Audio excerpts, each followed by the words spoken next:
Every day, many times a day, people are searching for information on Google. Wikipedia states that Google is the most used search engine in the world, handling over 5 billion transactions daily.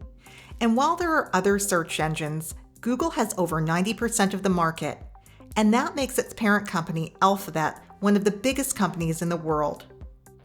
But have you ever wondered, how does a free search engine translate into $1 trillion of value? The simple answer is, of course, advertising. But this is a far cry from legacy media like TV, radio, or even the old school days of placing display ads on the internet. Because when we search for information on Google, it is gathering information about us. We all know that once we type in sunglasses, we're going to see a whole bunch of ads about sunglasses following us around online. But that's just the tip of the iceberg.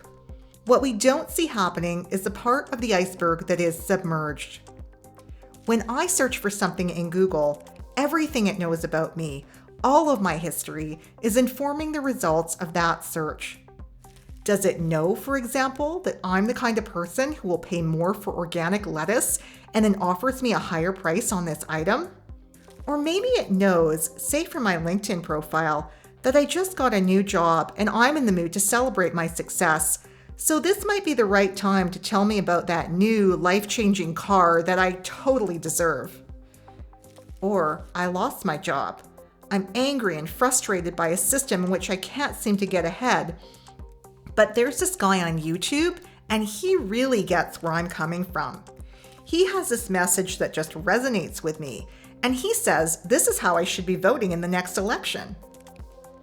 All of this, the profiling, the making of assumptions about us based on how we behave online, is happening below the surface.